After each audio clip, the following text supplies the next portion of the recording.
How you doing, folks? Well, I'm here at a slightly unusual event for me, Navan Nitro Nuts. Basically, they're radio-controlled nitro cars, and I've never been along to an event like this before, but it's absolutely brilliant. And I tell you what, it's a great way of getting involved in motorsport without the kind of cost of buying a full-size car or or having to have the space to keep said car or anything like that. I mean, it's a brilliant way of getting involved in something like this. Let's just have a bit of a look around and see what we're dealing with here.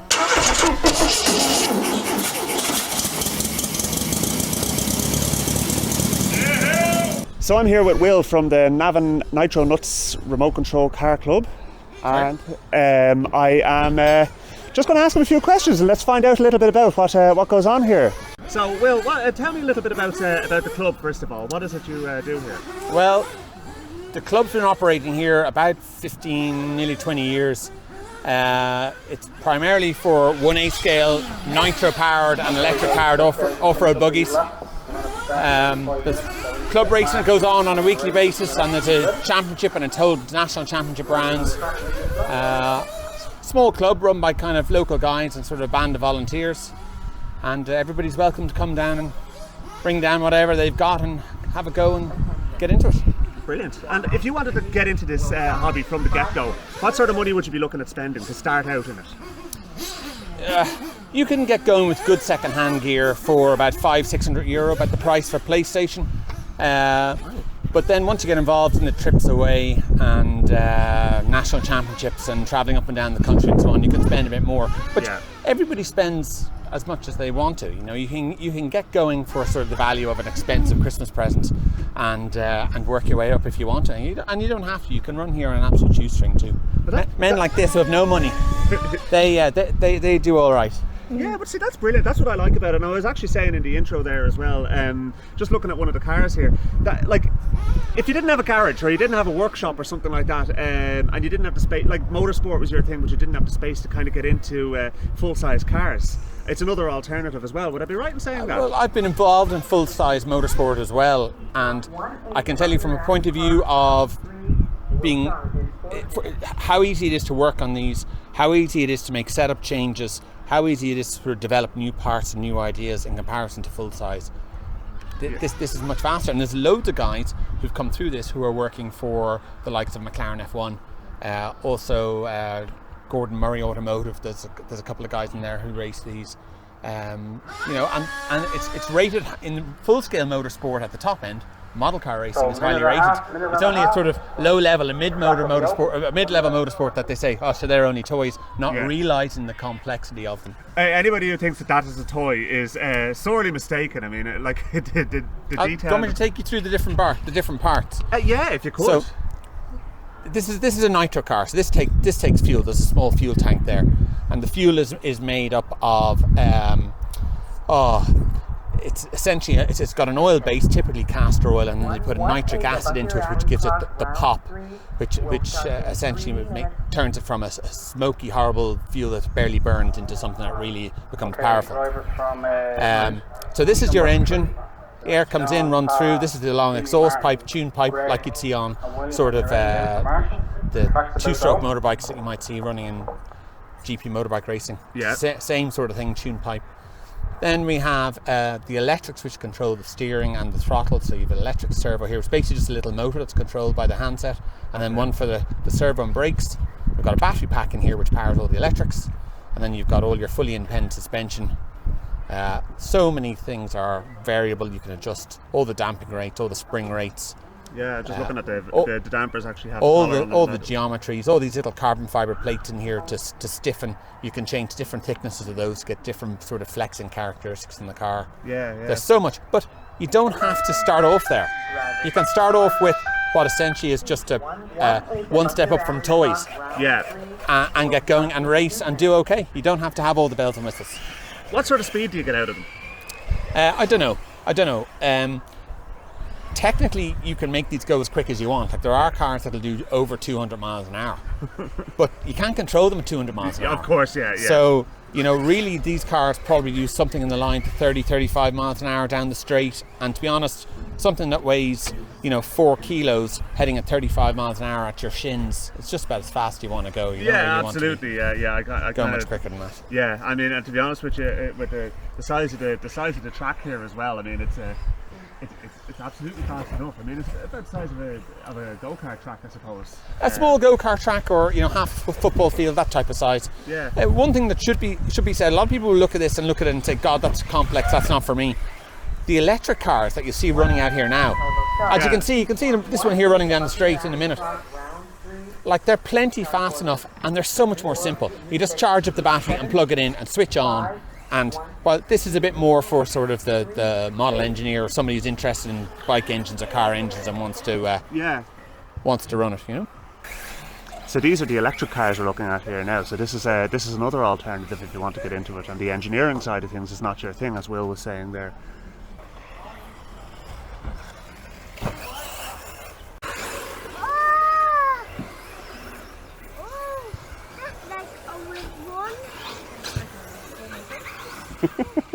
Oh, it's Owen's one. What do you think, Owen?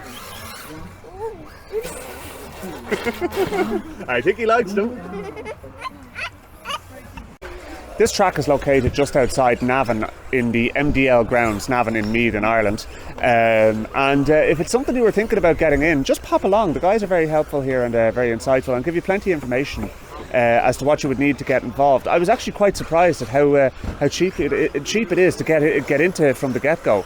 And and you can just grow from there, as much as you want. So I think it's fantastic. It's another little insight into motorsport that I didn't know existed. And one of the guys here, Ivan, actually was telling me about the fact that they're also involved in slot car racing, and he was involved in go-karting as well. So a whole line of motorsport here that exists and you might not know about. So pop along and have a look if you're around, or otherwise I'll post a link to their Facebook page in the description below, and you can have a look at that and find out a little bit more. I am here with Enda, who actually founded the club. How you doing, Enda? Nice to meet you. Good. Good to be here. Yeah. Thanks very much for taking the time to be interviewed by me. So, Enda, tell us a little bit about how you came about to found the club.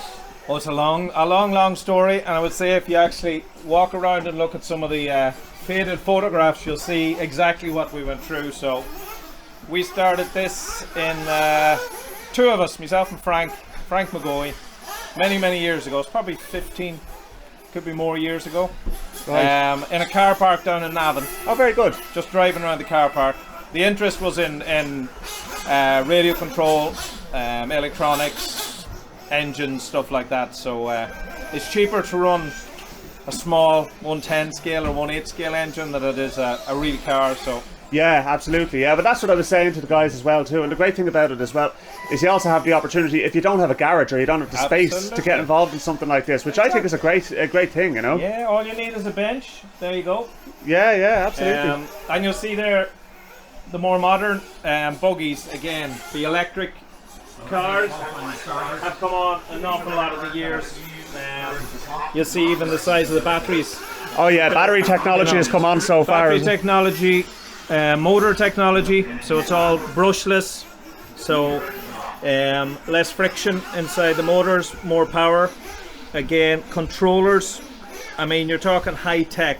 This is the same technology that runs your electric car on the road today. So, yeah, so it's and we were running these before they basically upscaled it into what's on the roads today. So that's a brushless AC motor then with an inverter on it. Brushless AC motor. Wow. And you'll see the lads now running a 7.6 amps. So the power that these things get out. What sort of voltage are they? They're all. What's the voltage in these? 14 points. So they're 2 7 volts basically. Yeah. So 14.4. 14.4, right? Okay, 7.2 volt is what we would have used in the early days in electric cars. Yeah. Nickel cadmium, nickel metal hydrate, way back when. Then we moved to LiPo, so lithium polymers, and there's also light batteries. There's different versions. Yeah. These are still the most popular. So 14.8. So what you've got is 7.4 in the case of these LiPo batteries. Right. And generally people will bring 2 batteries. They'll keep one on charge. Yeah. Because you'll get what do you get out of these now? 20 minutes? You probably get 15-20 minutes out of a battery, so an electric final you're going to get enough out of that. The heats that are on here are only 5 to 7 minutes, so you'll have more than enough in a battery for most of your heats. But again, they'll keep a second one for finals generally. Of course, yeah. So the club went from that to basically, we started in the car park here. Yeah. The actual track at that stage was something you could actually make on the day. Yeah. Because we used to run it in the car park when there was no football on. Of course, yeah. So we had to build the track on the day, take it apart at night, take down the rostrum, and put it all back into the container. Not ideal, really. Not ideal. So we went from that to a garden shed. We cleaned it out, put a roof on it, put some stairs up to it, built a rostrum on top of it, painted it. Yeah. And we started the first RC club in this area then, basically. We got the Astro in. You can see the amount of work. Yeah. A lot of it is volunteer work. A lot of the lads are local. So basically they were working as builders, carpenters, electricians, you name it, we got it in. Yeah. So, that's our first ever race setup. So again, the first time we got a timing system into this, and again the timing system we use is state of the art. So that would have been the early days. The modern one is over here, where William is directing the race today. So it's AMB, which is the same technology they use in the Olympics to basically track your athletes as they go around tracks. Very good. So inside each car there's a transponder, which basically sends out a signal every time it goes over the starting line. Yeah. And that's picked up by a decoder here in the corner. In the early days, you had these, which are personal transponders. Yeah. So they sit inside the buggy. Right. These are the older ones. These are the handout. So in other words, if somebody can't afford a built-in one, then we will rent them on the day. So it just means you can attract more people. They can start racing on a budget, basically. Come up here, we'll rent out all the parts, everything to them. Oh, brilliant. So they're still usable today. We bought those many years ago. The transponder basically talks to the decoder, and that's linked to basically a loop underneath the track. Okay. So when the buggy drives over that, the transponder sends a signal back to this, and each of the drivers are then registered on the system, and as they cross the track or cross the line, their times are actually picked up. And if you look at the first few drivers, you'll see that there's practically seconds, in some stage milliseconds between them. Oh, I can imagine, yeah. So, I've seen some close races out there even just while I've been watching, actually. And then we basically try to distribute that onto monitors around the track as well. So you'll see a monitor down in some of the pitting areas, so they can actually check their performance. How long should it take you to, if you were to just buy one of these, how long would it take you to kind of get up to a competition level? I mean, how long would you want to be doing it for before you can kind of actually consider yourself able to compete? I know it varies from person to person, but on average.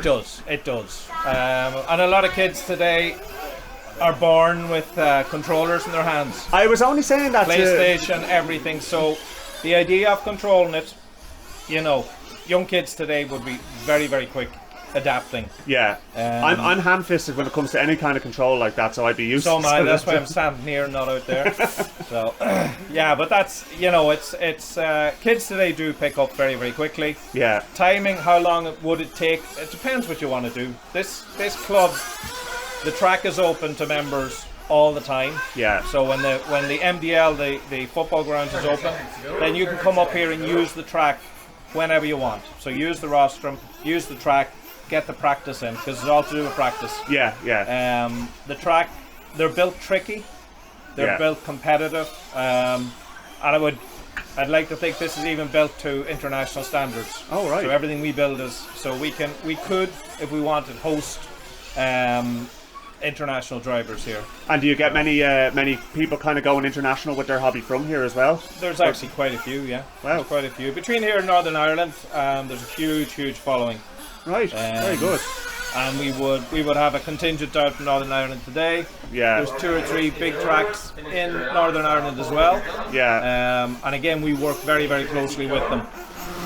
They're basically supporting a driver above your head in the driver's area. How are you doing? So they'll let the buggies down, they'll refuel them, Yeah. and they'll be here each time they need to come in for refueling or battery change. The difference you'll see is when you get to a final, then they're all lined up on the far side.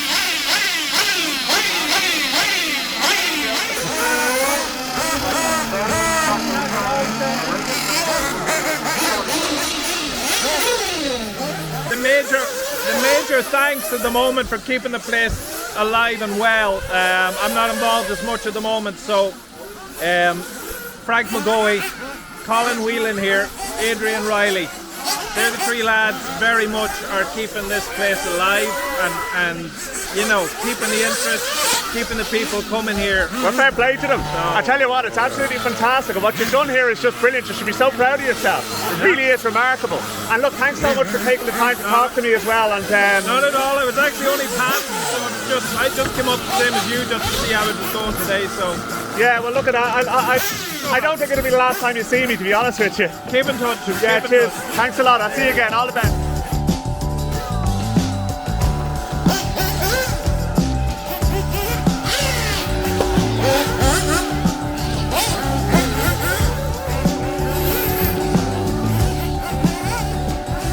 Incidentally, it was actually my wife who found out about this, and she was the one who suggested me come along, so thank you, Aoife. It was definitely a good idea.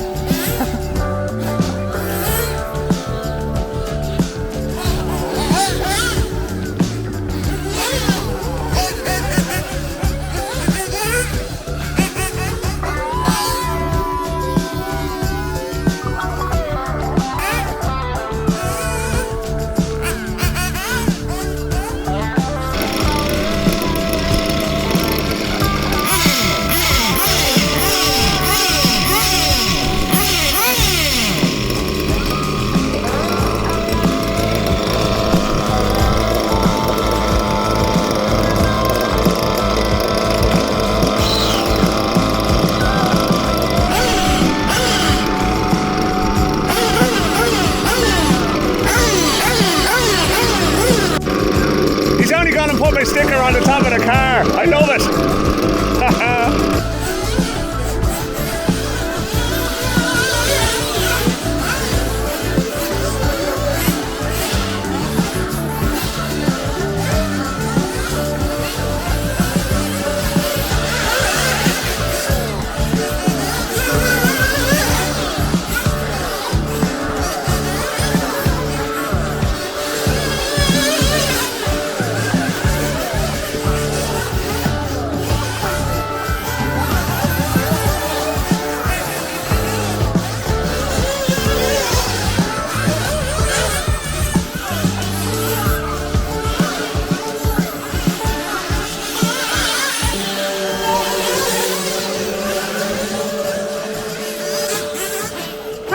This place,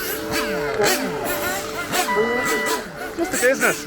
I'll tell you what, the guys are so sound here as well. I mean, just getting chatting to so many people, and there's a lot of passion that goes into this hobby, and you can see why. So yeah, I'll leave it there, folks. So thanks very much for joining me on this unexpected little video. It was unexpected for me anyway. So yeah, I'll chat to you again soon. Thanks for watching.